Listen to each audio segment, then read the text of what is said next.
I don't know, man. I want to be the librarian, but it would be nice to be able to. They were like a show, man. That was good. Well, I mean, yeah, it's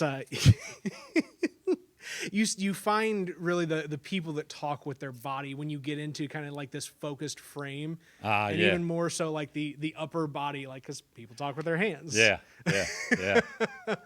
Well, we'll see. I got my little man. book here in case I need to reference something, but I should probably leave it shut. No, no. I mean, what all is written down in the book? Oh, just the email in case because I want to tell people that they can, they can write me and volunteer to be on the Saluki stories. So, what is that email address that they can email you at? It is salukistories@siu.edu. Stellar. And that's where we're going to start episode 15, where we interview John Pollitz. I've got to look at the screen to make sure I pronounce the name. Pollitz. Pollitz. See, I couldn't even pronounce it correctly while reading right. it. John Pollitz. And John, your position is the...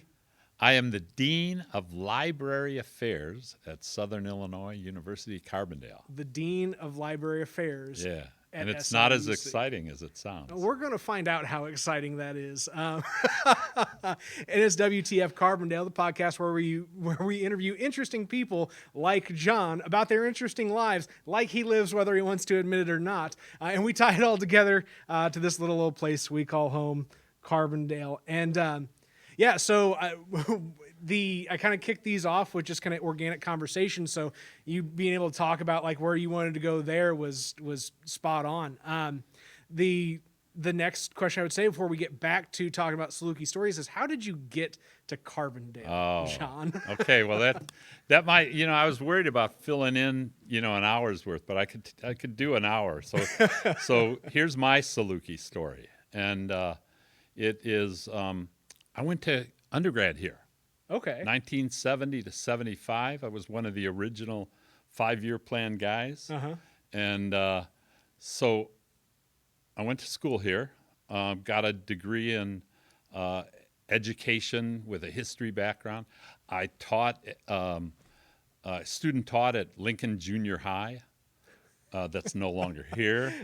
We did the first play, The Ransom of Red Chief. I think that's it. Wow. In years, 7th graders on stage acting. It was wild. It was great, and my experience here was just amazing. That's why I'm excited about Saluki stories. But so my story is I was walking into the library one day, and I didn't go to the library all that much, but I had to get a reserved reading. And I saw this girl there, and she was like, "Woo!" I said, "Man, that girl's pretty." And so I sat there and read. I don't know if I really read it, but I was watching her the whole time, and then didn't say anything. And then went back home. I lived right across the street from Lincoln Junior High, and they've already torn down the building or the house. They tore down the building. They tore down my house. Oh no! And, so there's no record of me being here. Anyway, so I saw that same woman walking across, walking past the to her apartment building. That apartment building's still here, and I said, "Man, she is cute." And so I would like kind of. Somebody said, "Were you stalking her?" And I guess maybe a little bit. And now you're married. And now we're married. Oh, yeah. Man, I'm going to catch flack for even embracing that concept in our modern day and age. But no, good. I'm glad. Well, it was great because she was an art history major, and for a while I was a photography major. And so I had to take some art class, and I took a sculpture class in the glove factory. And we were both in that glove factory class together, and that's where we met. And it was great. And so, it's like those are, and that's what we're capturing with Saluki stories. I'm bringing it back all the time, but this was a magical place in the 70s.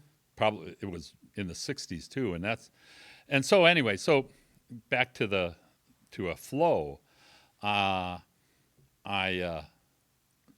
graduated. We went out to San Francisco instead of getting a job. Didn't really happen out in San Francisco. Came back, and I moved furniture for about a year, and I said, man, I got to get back in school.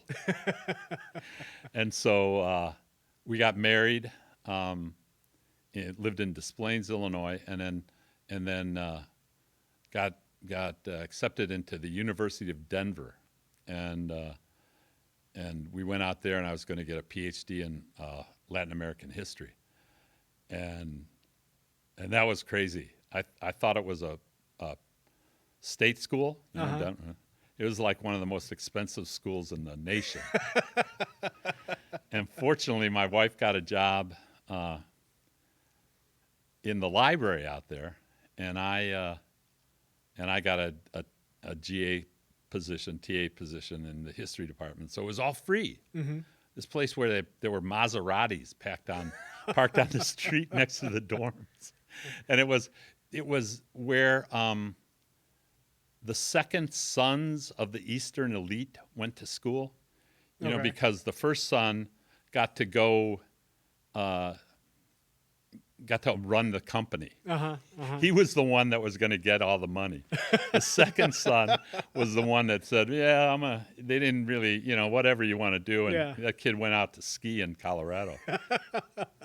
But it was a great place. And so I didn't get a PhD, stopped when my first daughter was born, moved furniture, and then drove a truck for about 8 years.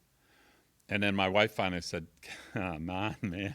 Get it together, John. you got a master's degree, and you're driving a truck, and it's not good. And so why don't you go back to library school? Because the master's helps you out. And so I did. And I got a job, got a degree, got a job at Augustana College up in Rock Island, Illinois. Yeah. And then after that, I became the director of the library at St. Ambrose University, which was right across the river in the Quad Cities.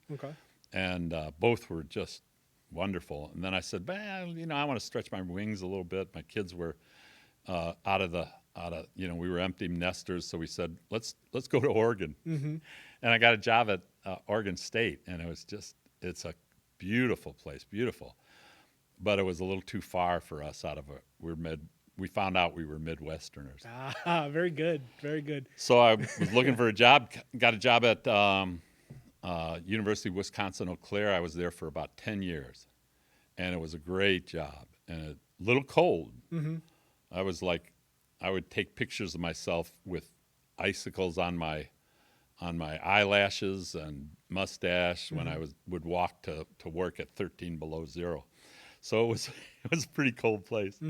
And I was getting ready to retire, and this job came up. And so I said, man, I got to try this out. This would be so cool. Go back to Carbondale, And I interviewed, got the job, and man, I just love this. I love it. I love this place. I love our students. And so I am Dean of Library Affairs, so it's not just the library, but I'm responsible for the library, the SIU Press, and the University Museum. Oh, wow. Yeah. Okay, so you're everything. Yeah. Wow. And I had one guy tell me that I'm in charge of the heart, the soul, and the mind of the university. And it's kind of true. Yeah. Because the mind is the press, the heart is the museum, and the soul is the library. And it's like, we could have a little more money, but it's like it's just a beautiful combination of these exciting things, and so that's why we can talk about. So I've got a little bit of background in art. I've got books and an interest in libraries beyond just books. Yeah. And so it's just great. And the press is doing amazing things. Everything's struggling, right? And, yeah. Everything in Carbondale is. But there's so much exciting things going on here, and I keep telling people that, SIU is like this. It's like these threads hanging down, and pretty soon we're going to get them all together, and then really move out. I just had that all over my face, but really get it together. And so it's an exciting place to be. We're right on the cusp. One of the things that's fun is I get to talk to alumni and try and turn them upside down, shake money out of their pockets. That's right. But that has brought me to meet so many interesting people. It's incredible. So one of the things we're here to talk about, I guess, I should let you maybe ask some questions. No, you should not. You should let me shut up and you just keep talking because you got this, John. One of the things, one of the reasons I was so happy you called me.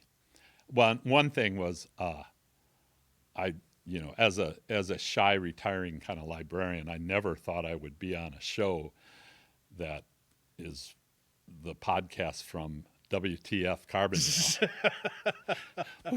Thank you for saying it without the expletive. That's all it takes. Right. That's all I tell people. It's like, listen, this platform was something that somebody else started and gifted to me, and I'm ever so grateful for the work that they did to allow me to even inherit this. But I work it through the acronym, not through the phrase, because I'm trying to be PG over here. I'm trying to be, I'm trying to be a little edgy but a little family friendly all in one. Because arguably that's Carbondale. Yeah, well, I am going to tell all my friends about this, and when it comes out, I'm going to, really. So I don't, I don't want my sisters to hear. Oh my! Me curse. Oh my! So, anyways, to think that I'd ever, be there. So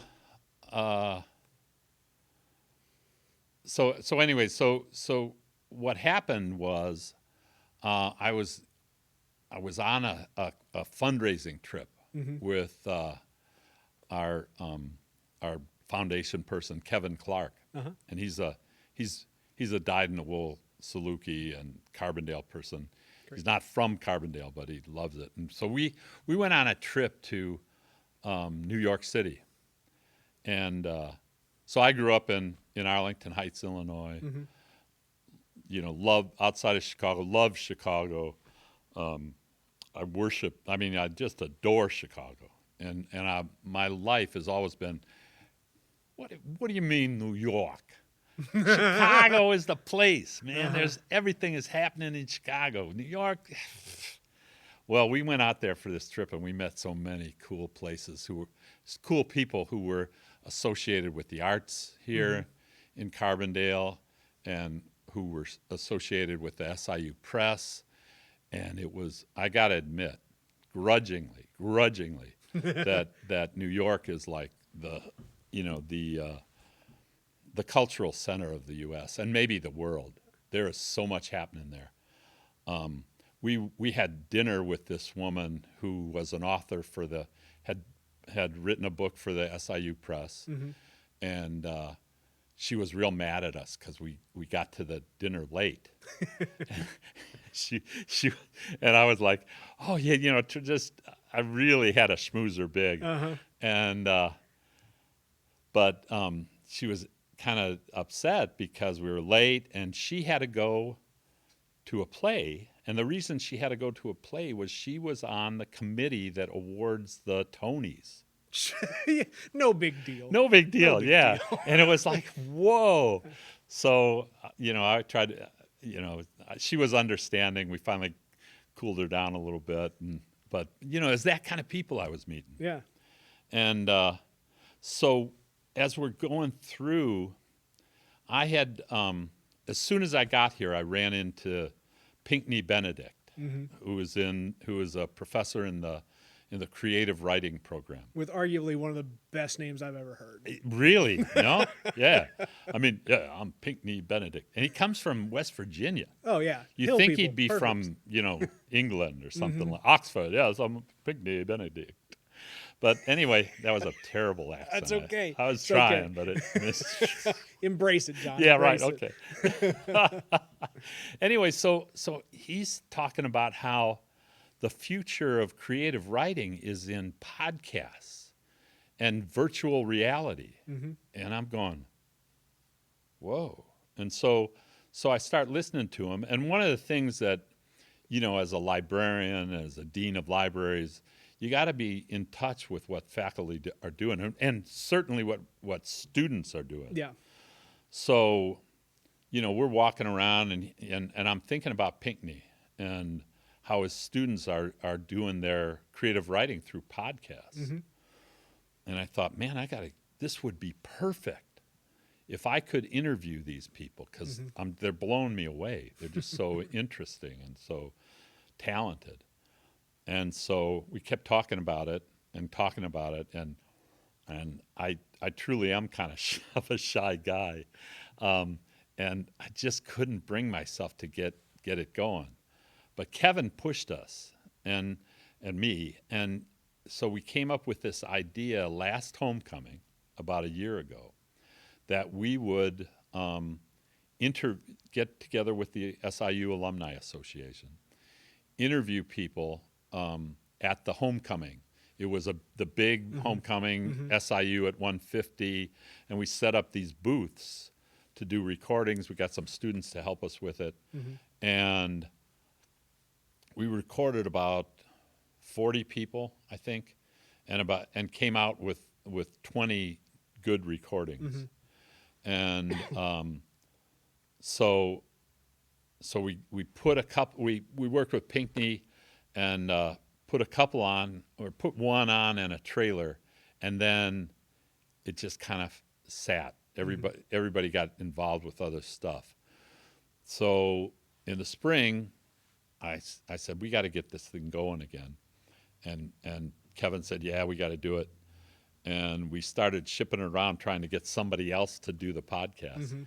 And I had, I was kind of excited about doing it, but I was too afraid to really do it.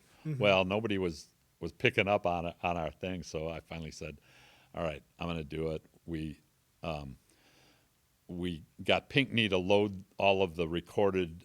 They had already edited these episodes. He loaded them all onto Anchor, which is a big, podcasting development website, and then I said, okay, I'm gonna start taking up the interviews. Well, I'll start putting out the first season, and so picking up the interviews is a whole nother story. But anyway, we're publishing. We started in September publishing episodes. We've done 11 episodes. The 11th episode just came out Wednesday, and then we'll release every Wednesday until January. Wow. The episodes, and this last episode I got to tell you about. It just came out. I think it was 2 women, and fortunately, it was the one interview I did, and I was so lucky to do this because we were sitting on there Friday afternoon. There were 2 interviews scheduled, one at 4, one at 4:30, something like that, on a Friday afternoon. At 4 o'clock, these 2 women came in, and they said, we're the next 2 scheduled interviews. Could we do it together? I said, sure. We said, sure. I didn't know what I was doing. We had a script and everything. And they started talking. And their story was that they came down here and met. They were, had separate lives, but they met through ROTC, Air Force ROTC. And one of the questions was, what was the most influential thing in your life as a Saluki down here? And they said ROTC. It changed our lives. And actually, they both have went on to careers in the Air Force. Oh, wow.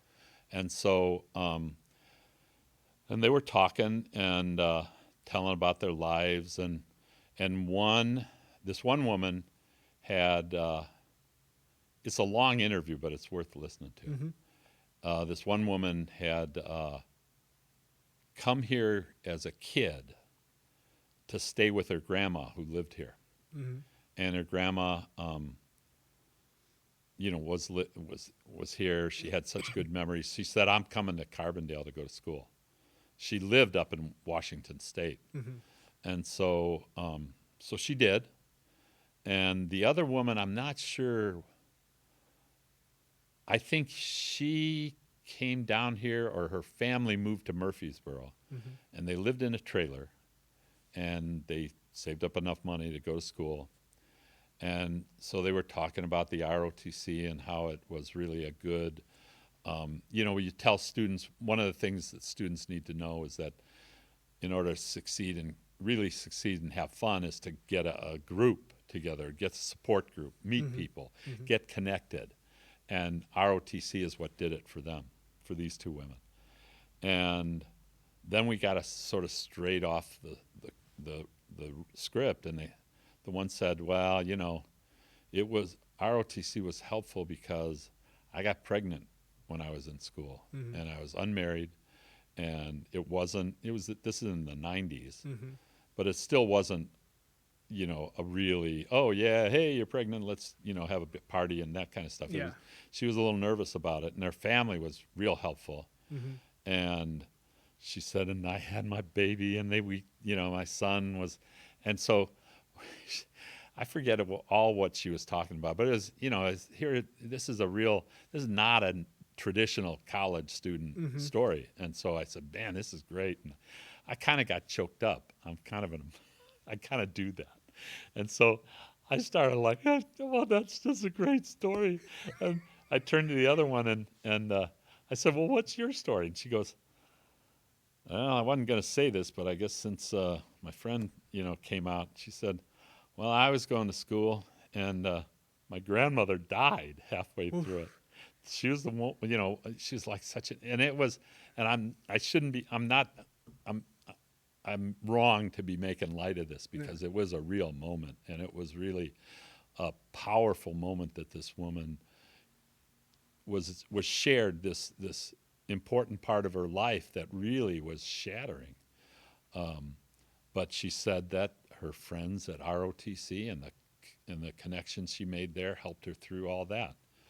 And so we were all crying. It was just a sob fest, but it was just such a beautiful thing. And that's why I think this Saluki Stories really has there's so many interesting stories of the people who go through school here.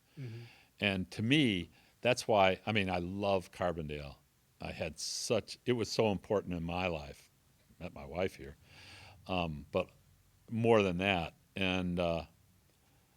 but it's so important to these students, and for me, I see these young whippersnappers going through here, and I don't get to work directly with so many students now, except for the ones that work in the library, but it is so wonderful to get to know them. They're on the cusp, and that's what's so beautiful about what we do. Yeah. They're on the cusp of their lives. You could go to school and get out of school and go work in a factory, and then you're really doing your life at 17 or 18. But college gives you a little bit of time to ease into the realities of, paying the bills. They got bills to pay, and it's so fun to see them kind of blossom and then move out. And even as I'm talking about this, I'm remembering those two women I interviewed because we talked about this. I keep thinking about 18 to 24-year-olds, and they were not. They were non-traditional age students. Yeah. They were living their lives already, sort of. They had kids, and so that has changed a lot. Our students are not all just, freshly scrubbed little kids off the farm or out of the suburbs or something like that, or out of the city. Our students now have many different concerns. They are living a real life. Yeah. But it's still fun to see them working hard, developing their intellect, developing who they're going to be for the rest of their lives. And man, that's an exciting endeavor to be a part of. Well, and you made a good point about how school at this level of education is just as much about that network as it is anything else. Yeah. Right. And one of the things that has always been, essential about this place's operation is how it allows people to develop their networks in a way that isn't heir apparent in your typical college town, right? There is a structure to the institution and the relationships. That's why people go to Harvard to get plugged into the thing that's been there for a particular organization in a particular way that's centuries old. But here, it's like you come here and you have to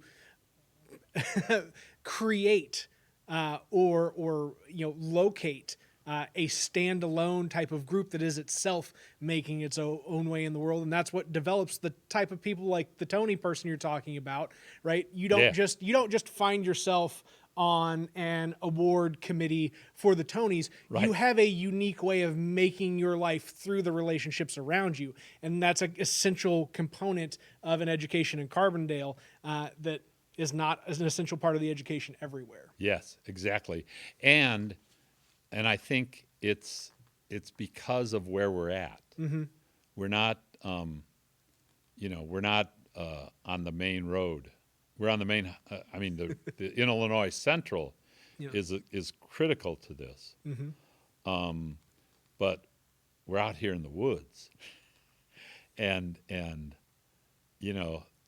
we're somewhat isolated, but in a good way. Mm-hmm. It was like the Electric Larry and Megan. They sought this place out. Yeah. And they were doing creative things. And there are people out here who are doing such wonderful things. These sculptors, the blacksmith that did the Salukis. So John Medvedev is on my list. I know his wife, Cynthia. Yeah. So I reached out to her, and I always feel bad when I'm reaching out to like somebody to ask them about their spouse. They're a little bit more famous counterpart, right? Because like Cynthia is a phenomenal in her own right. What about me? Exactly, right? So I'm like, oh man, but it just happens to be the pertinent conversation. And Cynthia, I know you're the person who makes sure everything's on track in the back of that shop, but could you please connect me with John, because he's kind of the face on this stuff. But like, yeah, I mean, those people exist, and they either exist here, they exist as a pass through here, they're constantly coming back or connected to it, or they're always carrying a memory of this place with them. Look at, one of the cool things is I'm on the committee that sifts through the nominations for the honorary degree, and we've had some interesting people. I don't know if you've. A couple of years ago, I was very proud to be able to nominate a guy named Charles Neblett.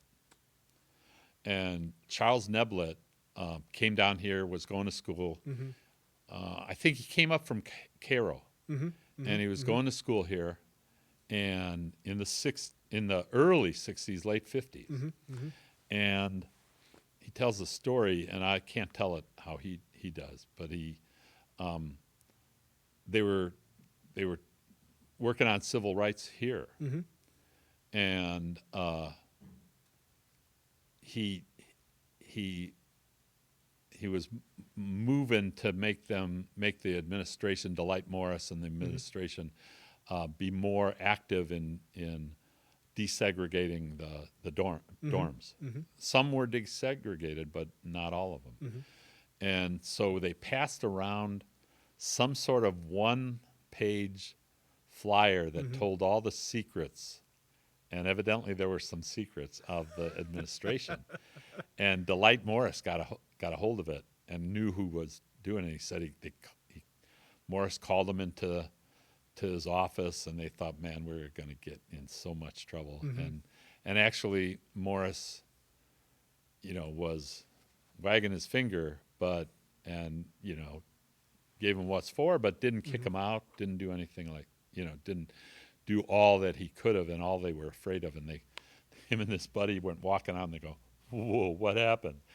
And but later he did leave, and he went down to organize and march in Cairo, in Illinois, which was a real another one of the pivot points for the civil rights movement in the early 60s.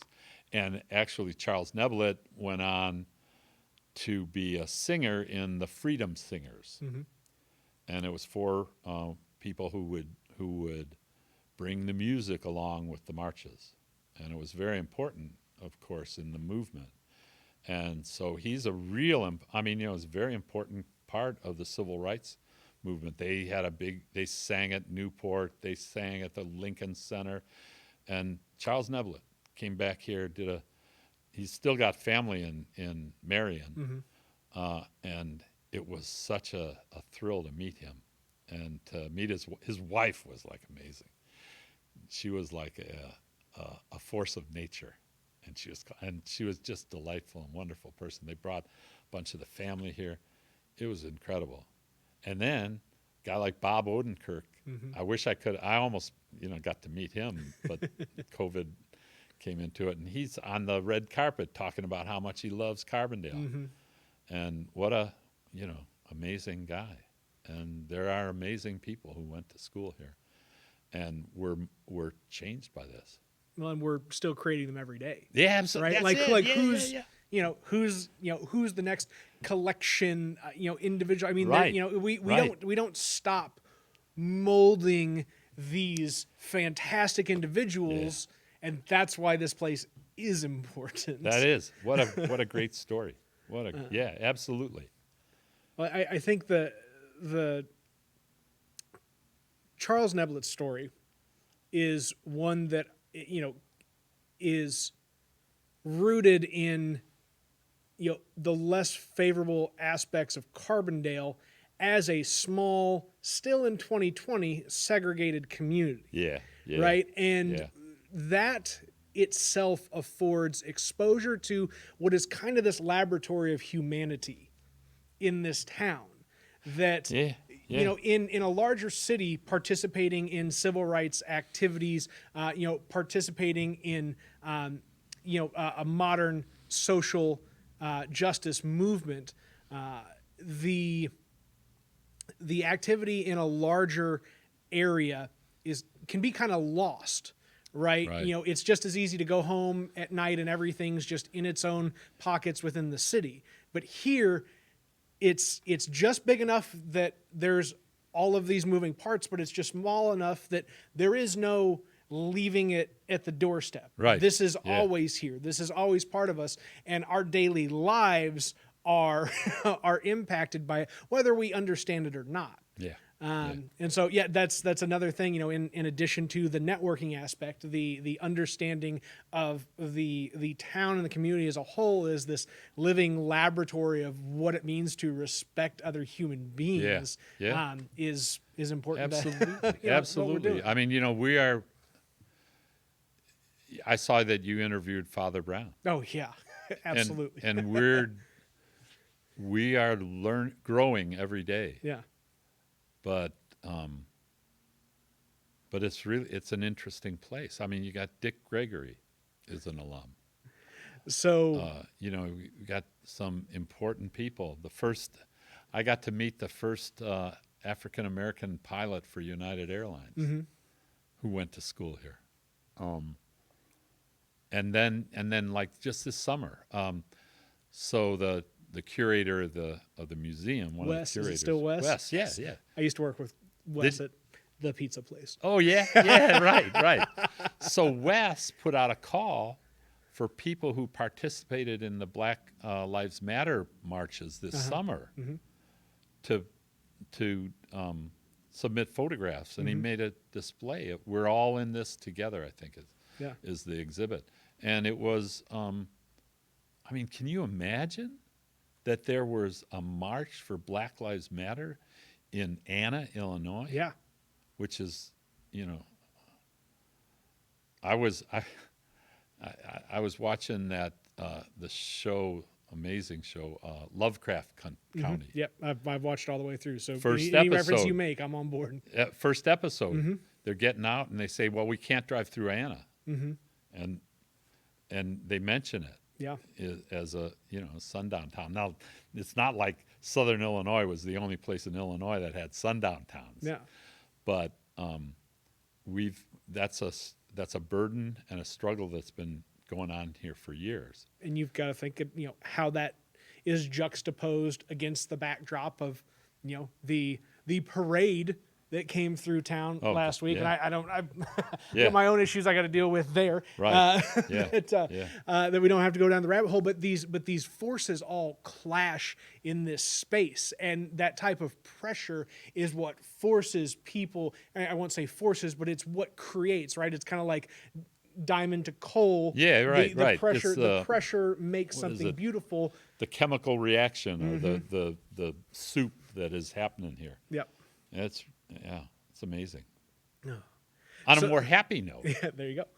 I loved it. I listened to that podcast today while I was at work, and how enthusiastic you are about Carbondale. I mean, so I was coming back home 3 years ago, and it's kind of weird, to come back home, and things had changed. There was things that were still the same, and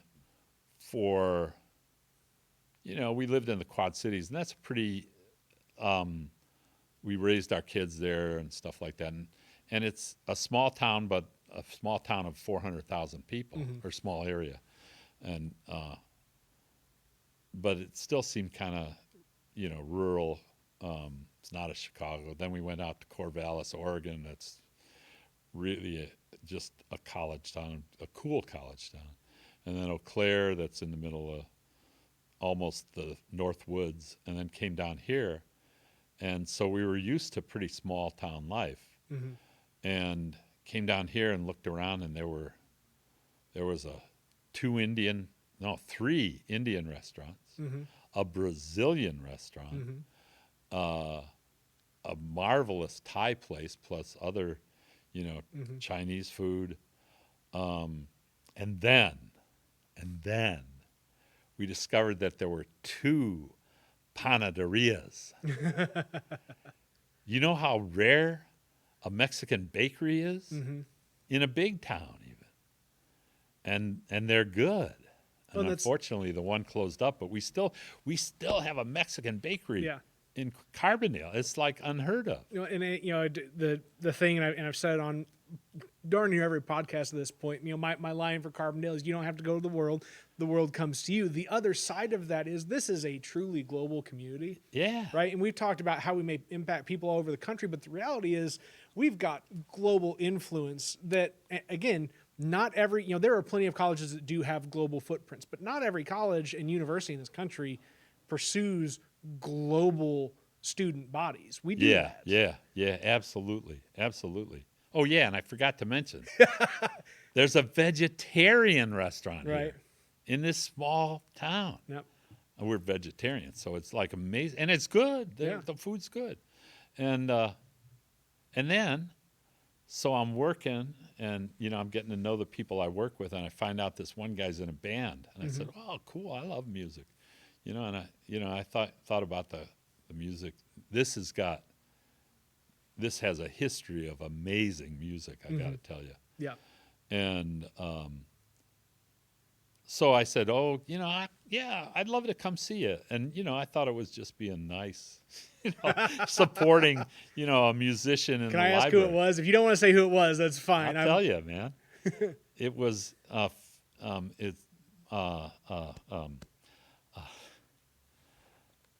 it was Matt Borowitz. Oh, Matt, yeah, absolutely. And he plays in Fiddle Rick and the Bourbon Boys. And we came up and we saw him upstairs here. Yeah. And I'm like, holy cow, these guys play blues, they play Zydeco, they play, and then my wife goes, and they're playing the klezmer music. Yeah. That accordion guys, they did, it was amazing. They're a talented group. We've had them for 2 fundraisers at the library, and I just love them. And, and then I'm working with Jenny Johnson. Yeah, oh, yeah. And what a voice that woman has. And, Ivor Jones. Ivis Johns. Close enough. Yeah. Now I'm going to have man. to pick it. Next time I see Ivis, I'll be like, Oh, man, hey, I'm Ivor going to be in Jones. trouble. Yeah. I heard him out playing, and he's really knocks it out. Yeah. And then, Oh, and then Kent Williams. Do you know? Oh yeah. Well- Every person you have listed, I have worked a So- concert with since the pandemic started. Oh, really? Yeah, right. Well, Kent.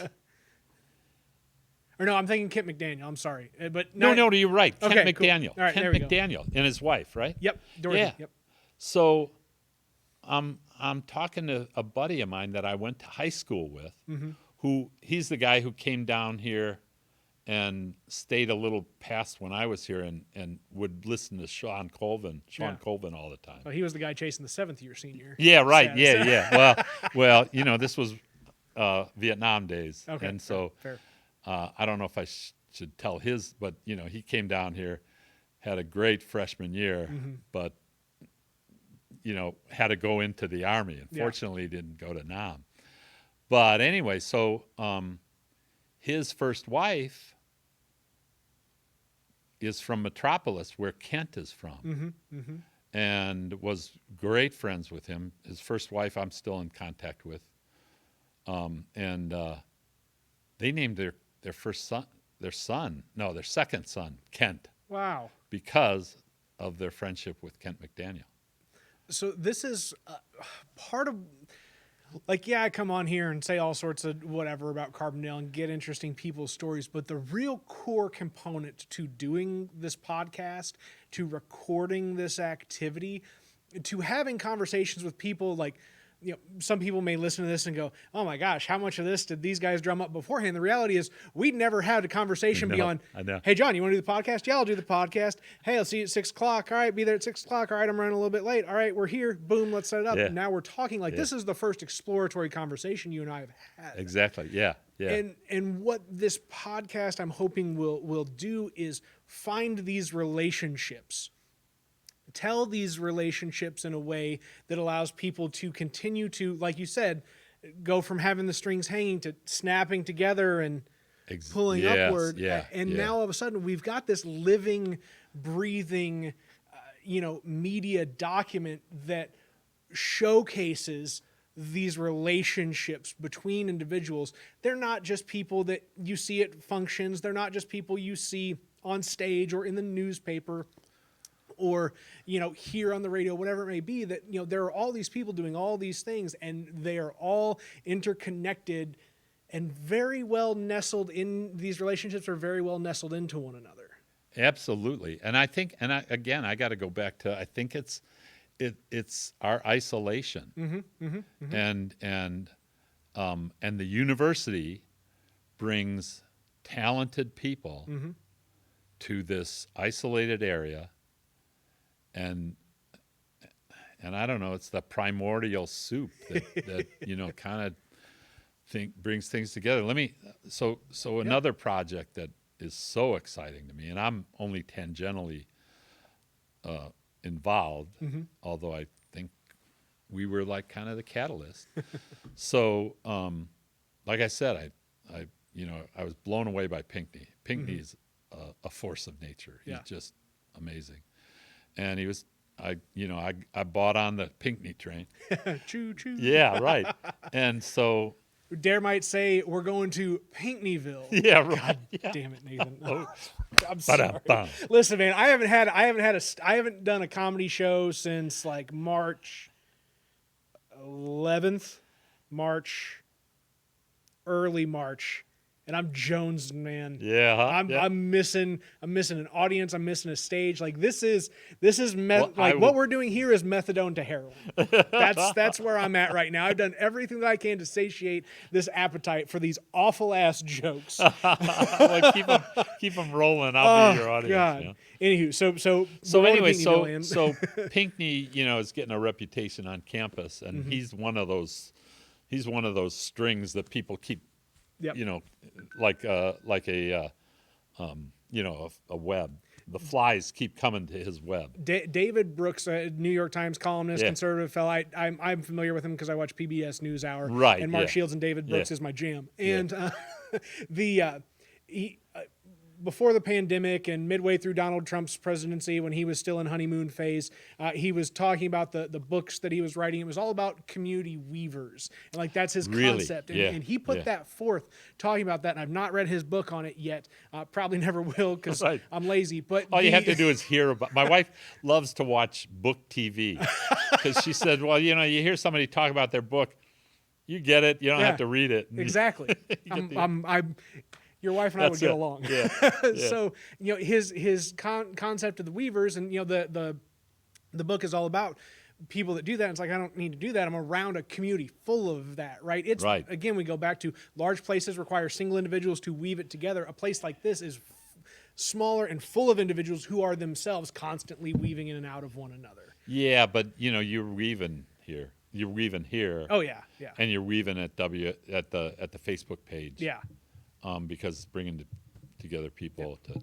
But and folks like Pinckney are there are so many of them, but it's to see somebody emerge, right? Because I'm starting to hear Pinckney's name more and more often. I didn't know that Hugh's dad was a professor in creative writing or whatever it is that would have had influence over him, and finding all this stuff. Yeah. I'm getting way off track. I need to focus back in on Pinckney. You're talking about he's becoming a go-to guy for projects and activities.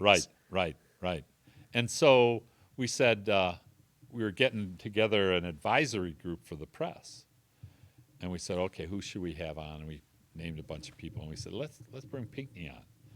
And so there were a bunch of very solid scholars and people with history at SIU and with the SIU Press, and Pinckney came in, and we sat around the table and we're going, okay, what can we do to make the press a little more connected to campus? And the one of the co-directors of the press really said, what can we do to make this, to do something different? We publish nice, really strong scholarly books, but how can we push it the next step? And Pinckney started talking about podcasts, and they started talking about, well, maybe we could have author stories, or maybe we could do audiobooks. And Pinckney goes, well, I got a class that does podcasts, and they're very good recorders, and they know how to run a mic, and so, and about that time I got some donations from the Friends of Morris Library to build a podcast booth, and Pinckney was working in this room closet with carpets and blankets hung up on PVC cord, and I said, well, why don't you bring your and why don't we do a podcast audiobook? And I don't know how much you've listened to audiobooks, but man, I remember my wife and I on one road trip, we got this real popular beach woman who does beach novels. And it was this audiobook where she said, come over to my apartment. And he said, where's your apartment? And she said, it's down the road about a mile. And he said, okay. And it was like, oh my God, this is horrible. It didn't flow. There was no actual creativity to it. It was just, we're reading the words They're from the just page. reading the words. Uh-huh. So Pinckney and Amy Etchison got together and pitched this concept of getting books from the backlist of the press and making them audiobooks. And this is Blanket Fort Radio. Yeah. And so the first book they did was A Night of a Different Sort, the Charlie Berger story. And I don't know if you know who Charlie Berger was. So context a little bit more. Being from Carbondale, first off, great grandma used to work in the glove factory. There's a tidbit for you. Yeah. And That's my love place, man. The Love Glove. Because you are the definition of love at the glove. Yeah, that's right. Oh, I know. We went there last Valentine's Day. And we went with some other people because they said, we got to go there because this is love at the glove, and this was us, baby. It was fun. That's phenomenal. So Yes. call her Nanny Bush, his great grandma. On her wall was a clipping from the day that Charlie Berger was hanged. Oh, And I can remember yeah. it. I can remember the smell. I can remember the smell of her house. Yeah. It's still a one-room little house Really? right across from Carbondale New School. I can remember the smell. I can remember always seeing that clipping on the wall while I was eating, Nanny Bush's homemade pizza. And it Yeah. was just so it's a thing that sticks out in my mind. Oh, and yeah. everybody's got their own way of remembering something, and that's my connection. So they did this. So the students came in, and they did about first couple chapters, and they put music to it, and they've got different people doing different voices, and it's like a radio show. Yeah. Like I remember when I was a young, old time radio was. I'm not that old, but Right. it was close, and they started recording these things, and they're amazing. It's like listening to fiction, Yeah. especially Charlie Berger, and they've got more coming down the pike. And what happened was they had this marvelous studio in the library, and COVID-19 hits, and so I'm sorry, you can't Yeah. get in a studio and talk. No. You know, One-on-one with somebody one-on-one, face 2 to feet face. apart. You know, We're 15, 20 feet away yeah, right now, you yeah, and I. yes. So, so the students went home, and I thought, well, that was a great idea that's going nowhere. And sure enough, these students, and this is the thing. Oops. No, it's okay. Get excited. This That's is what we're the here for, thing John. you were talking about. Uh-huh. These are the people who are a step above. Yeah. Somehow. I just know they're gonna because they kept doing it. Yep. Even some that graduated in May kept producing this, and so the one woman went home. She was recording her parts, and it sounded bad. So she got under the kitchen table, put a blanket over it, and made the blanket fort, and that gave her the nice look, kind of like you've got behind you. Yeah, right now. yeah. Little And so they thought, man, this is it, because these students were, kept it up when they didn't have to, and they did it with blanket forts. So every time they sign off of their interviews, they've got Pinckney and Amy do this interview, and they go, and now, when you go home, make your own blanket fort and tell your story. And so it's just great. And so, the next audiobook, the Charlie Berger story is going to run for a while. And then the next one that's come out, and I think they're ready to go with it, is the story of Mother Jones. You know who Mother Jones is? the labor Yeah, movement. yeah. I didn't realize she's buried out in Mount Olive. Okay. And SIU Press a couple of years ago published her biography. And so they've got someone from the English department is reading that one. I think it's only going to be one reader on that. But yeah, that's an exciting thing, and nobody else is doing this. Yeah. No academic or university press is doing this. So let me tie you into my greater concept here. Yeah. Right. So that is one of many ways in which we can create and do create media now. And there are plenty of people that will attest to podcasting is the way to go, and audio is the way to go, because our world is visual, and we can move throughout a visual world while maintaining a separate audio backing. Right. I mean, I can think, I do marketing and all day long, whether I'm taking pictures or writing copy or earbuds in, and I'm consuming, particularly Right. WSIU. Really? I'm not as much of a podcast guy, but I'm still, it's audio. Yeah. That's neither here nor there. Not the point I'm trying to get to, but exciting to acknowledge. So for me, my big pitch is Creator Dale. And the thought behind this is, I love that face. The thought behind this Nobody is, ever says that to me, so thank you. Not even my wife. is to have at least 100, but could be however many folks, right, here creating, living an interconnected life, almost like everybody has their own show, And then everybody has their own specials, that is when their show intersects with somebody else's show, and that is their life intersects with somebody else's life, and they work to document it.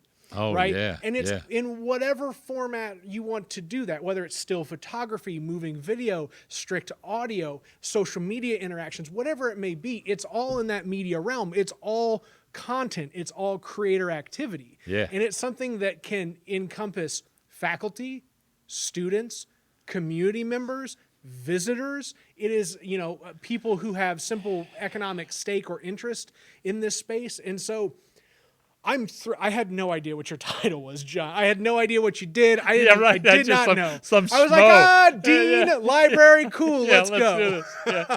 I was like, I put out the honey pot, and he's a fly that got caught. Let's move with it. We had an exciting show. Now we'll bring a librarian on and kind of calm everything down and see what happened. You didn't know. I'm absolutely floored that you have as much direction that you both probably put out and receive from the library, from the museum, and from the university press, right? And I'm so thrilled about this, because as this project creates, and I can't sit here and say that Cradledale is going to be my project. I can say that, cool, it's my pitch to folks, but the project is going to be everybody's project. And then my contribution to that project is WTF Carbondale. The question then becomes, what are other people's contributions to that? Yeah. What becomes the University Museum's contribution to Cradledale? What becomes SIU Press's contribution to Cradledale? What becomes the library's contribution to Cradledale? And there are things that already exist. What Wes did with the Black Lives Matter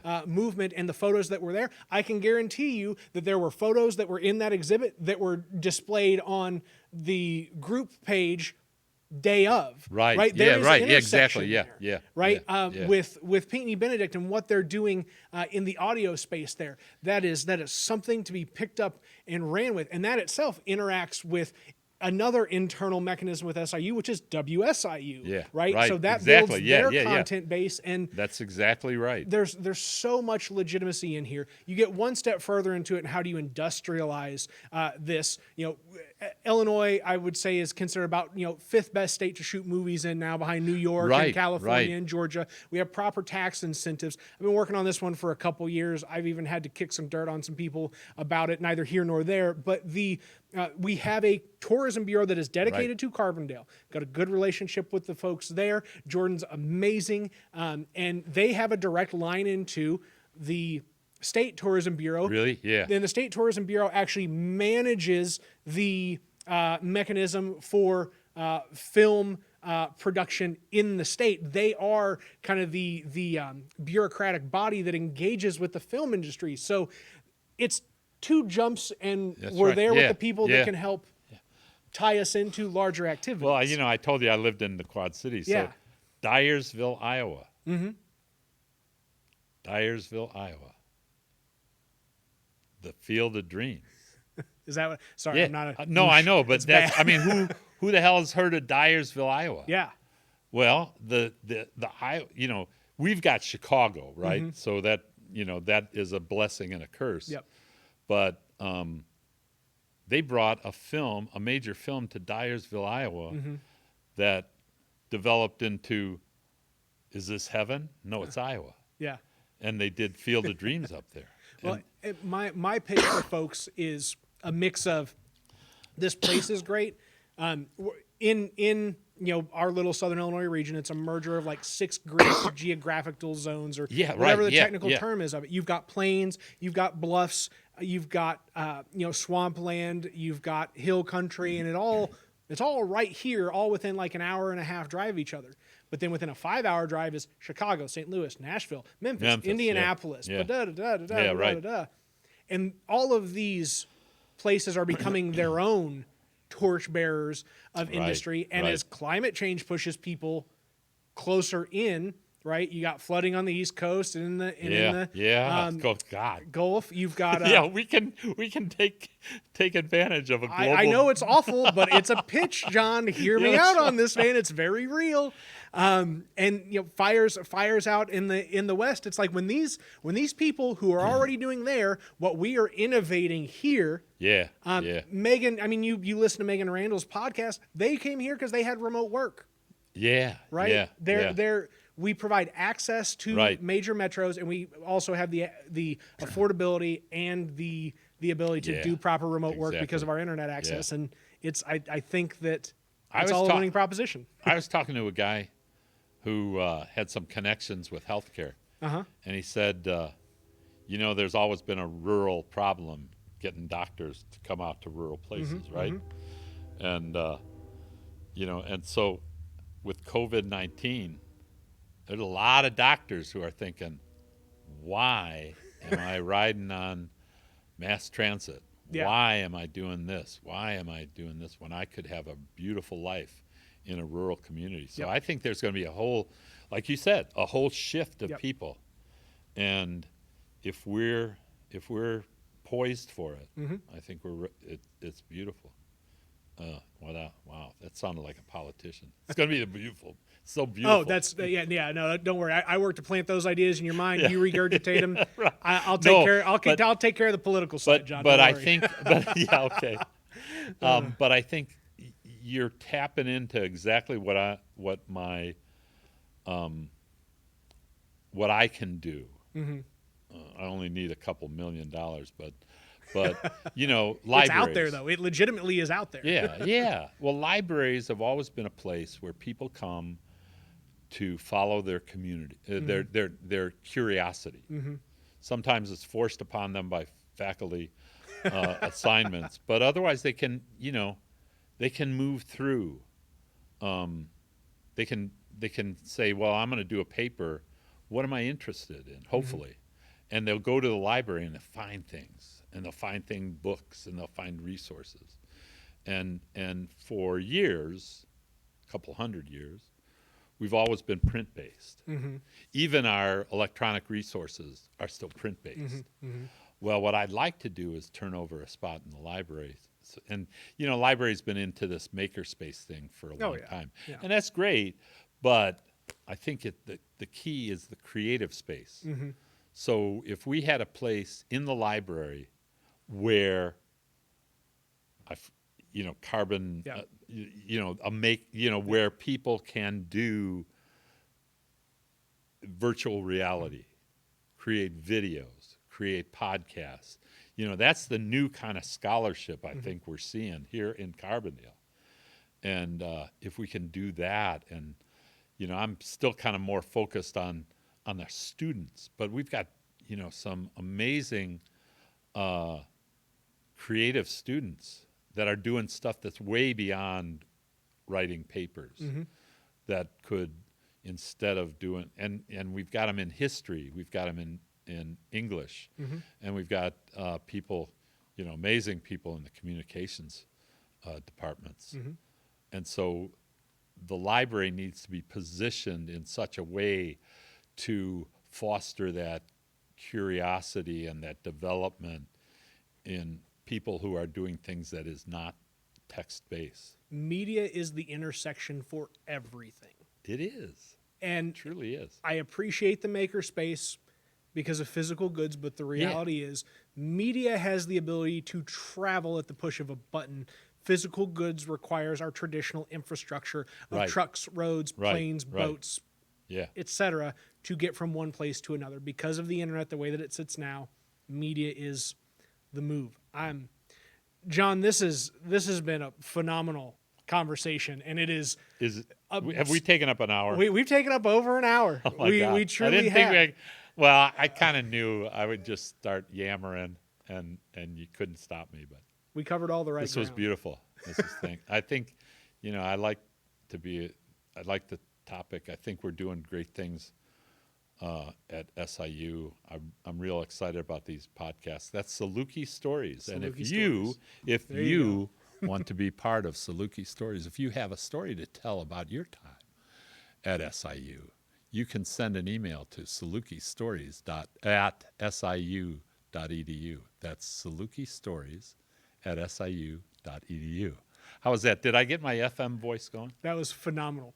And that's episode 15. All right. John, pronounce your last name one more time so I just don't butcher it. Pollitz, John Pollitz, the Dean of Library Affairs at Southern Illinois University, Carbondale. Dean of Library Affairs at Southern Illinois University, Carbondale. Have a good one, ladies and gentlemen, whatever that one may be.